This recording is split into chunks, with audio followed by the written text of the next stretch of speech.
નમસ્કાર દર્શક મિત્રો, અવર રાઇટ્સ ન્યૂઝમાં આપનું હાર્દિક સ્વાગત છે। આજરોજ મહાસુદ ચોથ એટલે કે વિનાયક ચોથ।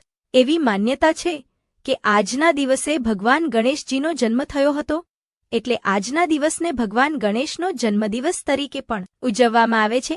આના ભાગરૂપે આજરોજ વાડી સ્થિત આવેલ લક્ષ્મી ગણપતિના મંદિરે દર્શનાર્થે ભક્તોની ભારે ભીડ જોવા મળે છે। આવો જાણીએ શું કહે છે ગણેશજીના મંદિરના પૂજારી શ્રી તથા લક્ષ્મી માતાના મંદિરના પૂજારી શ્રી। આજે માઘ મહિનાની વદ્ય ચતુર્થી છે, જેને કે વિનાયક ચતુર્થી દર મહિને આપણે વિનાયક ચતુર્થી તરીકે ગણી છે।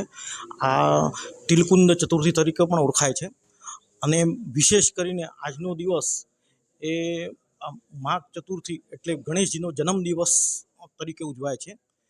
ગણેશ પુરાણની અંદર માઘ વદ્ય ચોથને માઘી ચોથ, જેને કે ગણેશ જયંતિ તરીકે ઓળખાય છે। ગણેશ પુરાણમાં લખેલું છે કે ગણપતિ એ વૈદિક દેવતા છે, જેમના ઘણા અવતાર થયેલા છે અલગ અલગ, પણ જે મેન એમનો જન્મ તિથિ છે એ માઘ ચોથ છે। ભાદ્રપદ મહિનામાં આપણે જે ઉજવે છે એ એમનો ઉત્સવ હોય છે 10 દિવસનો, ને માઘ મહિનામાં એમનો જન્મદિવસ તરીકે ઉજવાય છે। હવે ગણેશ પુરાણમાં લખેલું છે એ મુજબ આ ગણપતિ એ વૈદિક દેવતા છે।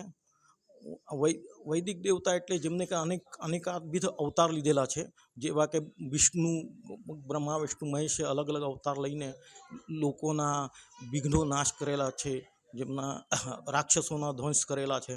એવી રીતે ગણેશજીએ પણ અલગ અલગ 24 અવતાર લઈને લોકોના એવી જ રીતે વિઘ્ન વિનાશ કરેલા છે। હવે આપણે આપણા ગણપતિ મંદિર માટે કહીએ તો આમનું નામ છે લક્ષ્મી ગણેશ મંદિર।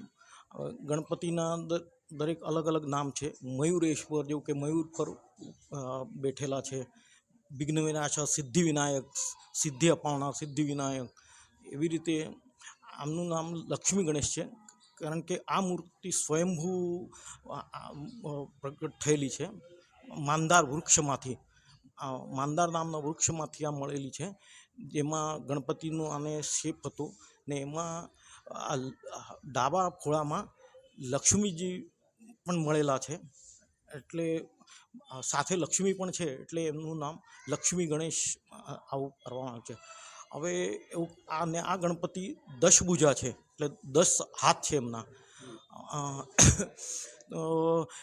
એવું કહેવાય છે સત્યયુગમાં ગણપતિ 10 ભુજા હતા, એટલે 10 હાથ હતા। ત્રેતાયુગમાં અષ્ટભુજા થયા, એટલે 8 હાથ હતા।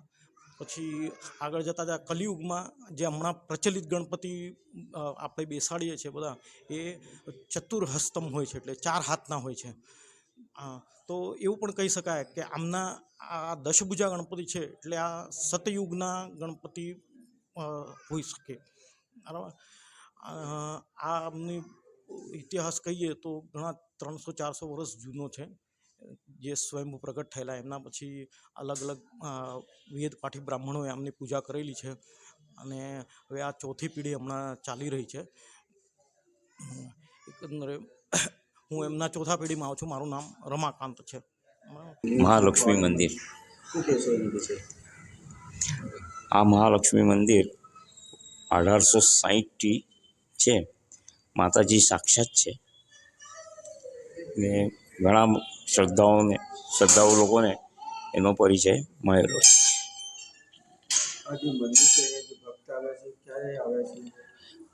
ભક્તો તો આમ રોજે આવતા હોય છે, દરેક શ્રદ્ધાના ઉપર દિવસે આવતા હોય છે। ખાસ કરીને મંગળવાર, શુક્રવાર છે, ગુરુવાર છે, એ દિવસે માતાજી માટે દર્શન લોકો આવતા હોય છે। ભક્તોનો શું સંદેશ આપો? ભક્તોની જે ભગવાનની દરેકની માન્યતા ઉપર છે, દરેક માનતા હોય છે, એમની માનતા પૂરી થતી હોય છે, એટલે માનતા પૂરી કરવા લોકો આવે છે। મારું હિમાંશુભાઈ ભોળે। આ લક્ષ્મી મંદિર જે છે એ અમારું હર્ષ ફેમિલીનું મંદિર છે, બહુ જૂનું છે, 1860નું। આજે ચોથી પેઢી અમે બધી આ જોઈએ છે। આ મેન કોલ્હાપુરની જે અંબાબાઈ છે એનું પ્રતિકૃતિ છે। અને એ જ્યારે અમારા પૂર્વજોના સપનામાં આવીને એ કર્યું હતું કે ભાઈ અહીંયા, કારણ કે અહીંથી કોલ્હાપુર બહુ દૂર પડે, એટલે અમારા જ્યાં પૂર્વજો જે હતા એના માટે આ મંદિરની પ્રતિકૃતિ તૈયાર કરીને આ મંદિર સ્થાપી ગયું.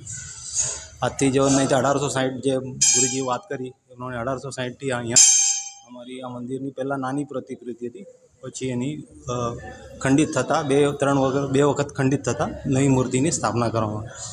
શું નામ છે તમારું? મારું સુબોધ હર્ષે.